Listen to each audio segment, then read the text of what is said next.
Outro assunto que os nossos ouvintes pediram para a gente aprofundar, sabe, foi como realmente identificar e superar aqueles bloqueios internos que, puxa, parecem travar o progresso da gente.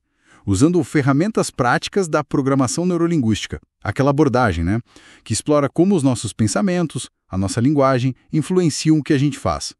Muitas pessoas se sentem assim, presas, sabe, apesar de todo o esforço, e buscam entender melhor esses padrões que limitam. Bem-vindo a mais um encontro aqui na PNL Mastery Series X. Nosso objetivo é te ajudar a ser um profissional de PNL.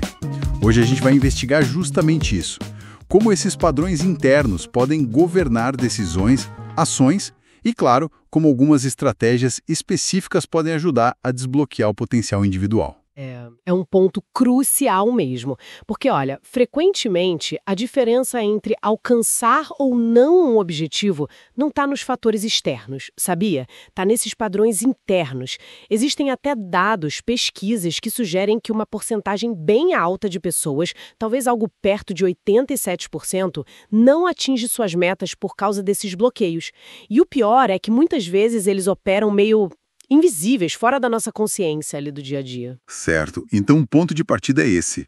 Trazer esse tal inimigo invisível para a luz, né? Mas como é que se identifica algo que, justamente por ser invisível, a gente não percebe fácil? Por onde começar essa investigação interna? Exatamente. O primeiro passo, que é essencial mesmo, é identificar o inimigo invisível.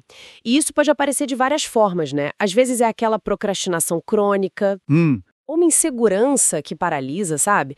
Até um perfeccionismo que impede a gente de terminar as coisas. São padrões que, olha, em algum momento lá atrás, podem ter surgido até como proteção, né?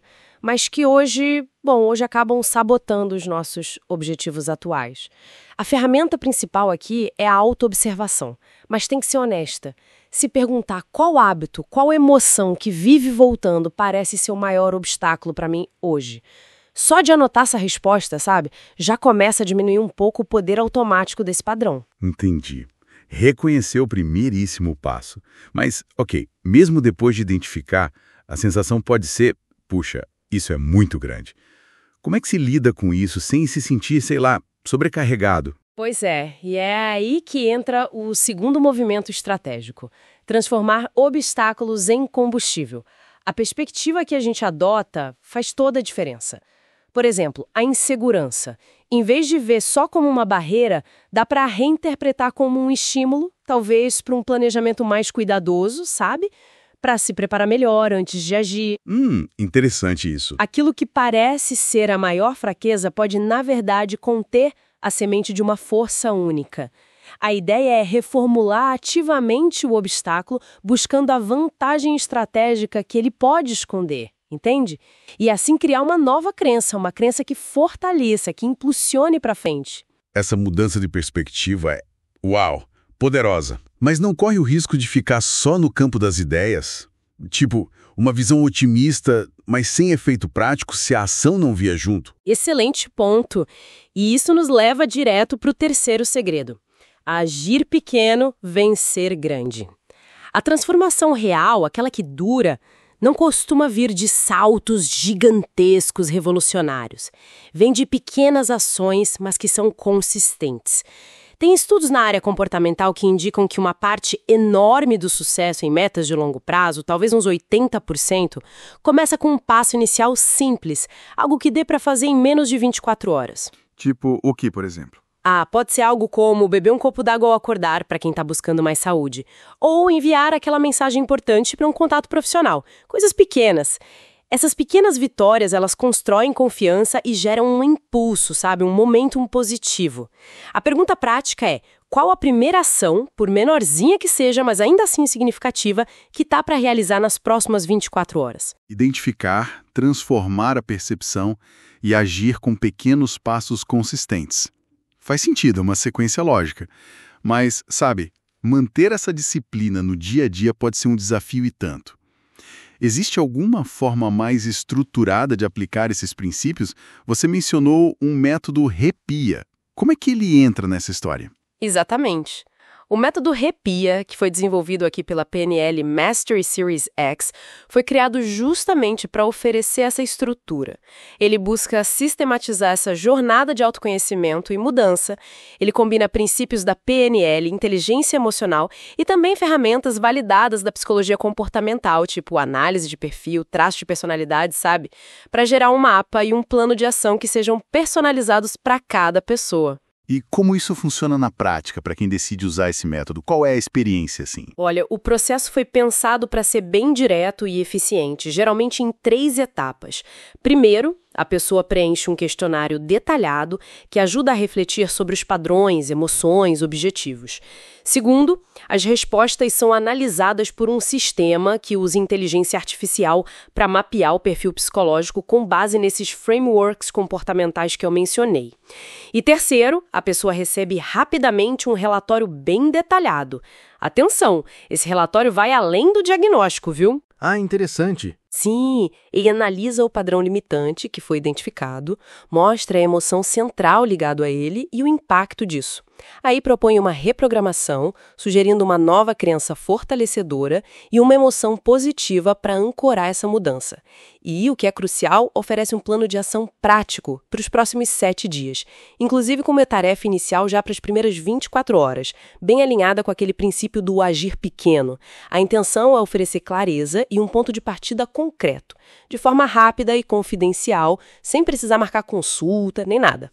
Então parece que o caminho para destravar o potencial passa mesmo por essa combinação de autoconsciência, entender os próprios padrões, a habilidade de ressignificar os desafios e a disciplina de começar pequeno e ser constante, né?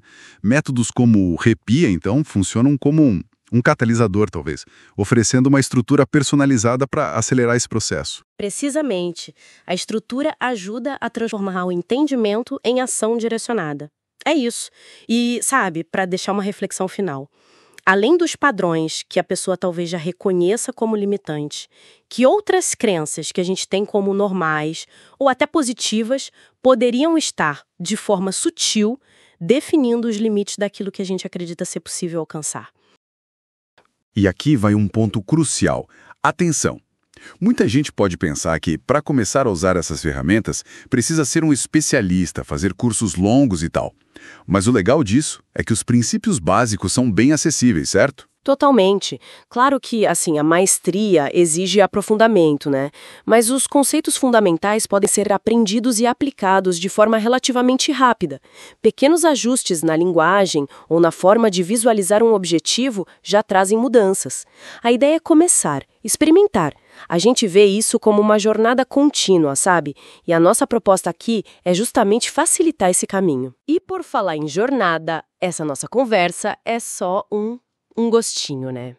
Para quem quer mergulhar mais fundo e continuar desenvolvendo essas habilidades, nós temos um ecossistema bem completo. Fica o convite para explorar nossos áudios aqui no YouTube, os livros da PNL Master Series e também um audiocurso Mastercast PNL 1111. Os links para tudo isso estão aí na descrição. Além disso, tem o e-book gratuito disponível, que é um ótimo primeiro passo, viu? E também análise personalizada RPI, para quem busca um direcionamento mais, individualizado. E claro, o Portal Nexus é o nosso ponto de encontro para mais conteúdo e interação com a comunidade que está nessa busca. Exato. A continuidade é chave, né? Novas conversas como esta surgem toda semana e estão disponíveis em plataformas como o Spotify e o YouTube para manter o aprendizado vivo e integrado na rotina de cada um. No fim das contas, a PNL é um convite à autodescoberta e à transformação ativa. Ela nos dá as chaves para entender e redirecionar nossos processos mentais, nossos comportamentos. A possibilidade de mudança, ela começa no momento em que se decide explorar essas ferramentas internas. Fica então a reflexão. E se alguém decidisse, hoje mesmo, aplicar conscientemente uma pequena técnica da PNL no seu dia? Qual seria o efeito cascata dessa única mudança inicial ao longo do tempo? É algo para se pensar. E claro, se você tiver dúvidas ou sugestões de temas, manda pra gente. Adoramos essa troca. E agora fica o convite para conferir também o vídeo que estamos sugerindo aqui na tela.